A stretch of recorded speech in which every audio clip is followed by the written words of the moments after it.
Problem 23 wants us to solve two systems using substitution.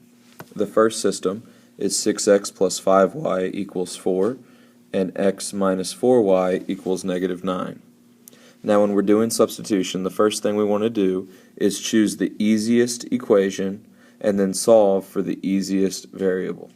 So our easiest equation between these two is x minus 4y equals negative 9. The easiest variable there is the x, which doesn't have a coefficient. There's no number next to it.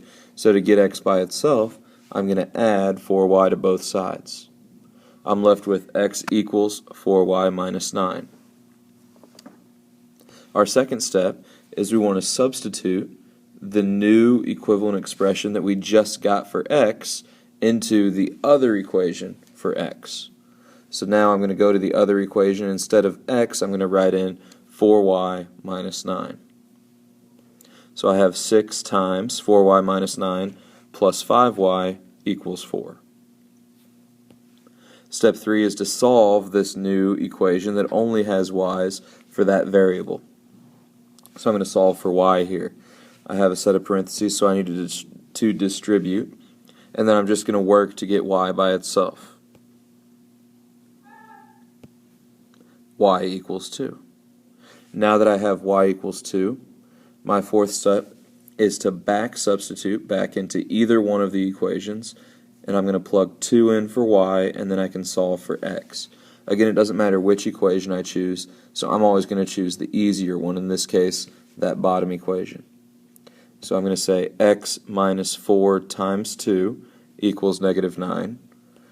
So x minus 8 equals negative 9, and as I add 8 to both sides, I see that x equals negative 1.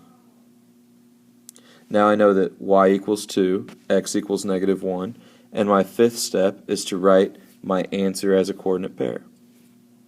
X comes first, so my answer is negative 1, 2. Lastly, this problem wants us to check our answer, and to check our answer with a system of equations, we have to plug those two numbers, our x and our y, back into both equations and make sure it makes sense. So as I plug negative 1, 2 into the top equation, I get 6 times negative 1 plus 5 times 2 equals 4. And as I simplify the left side and the right side, I get 4 equals 4. I got the same number, so that does check. I have to do the same thing in the second equation. So negative 1 minus 4 times 2 equals negative 9. And as I simplify, I see that negative 9 equals negative 9. Again, that checks. The second problem in number 23 wants us to solve using substitution 12x minus 5y equals 24 and x minus 4y equals 12. So again, our first step is to choose the easiest equation and solve for the easiest variable.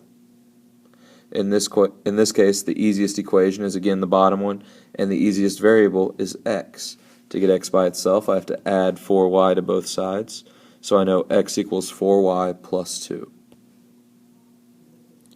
I'm going to substitute this new equivalent expression in for x in the other equation. So I have 12 times 4y plus 2 minus 5y equals 24. As I solve this equation for y,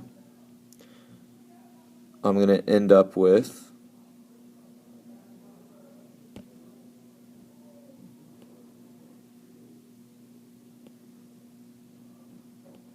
y equals 0. Since y equals 0, when I plug this back in, when I back substitute this back into any equation, it's literally just going to make my y's go away.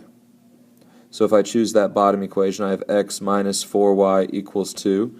I can plug 0 in for y, and I'm left with just x equals 2. So my answer, written as a coordinate pair, is going to be 2, 0. Again, I want to check my answer. So I have to check this by plugging in 2 in for x in both equations and 0 in for y in both equations. The top equation is going to be 12 times 2 minus 5 times 0 equals 24. And sure enough, we get 24 equals 24. the top equation checks. Our bottom equation is going to be 2 minus 4 times 0 equals 2. That gives us 2 equals 2, and so the bottom equation also checks. Our final answer is 2, 0.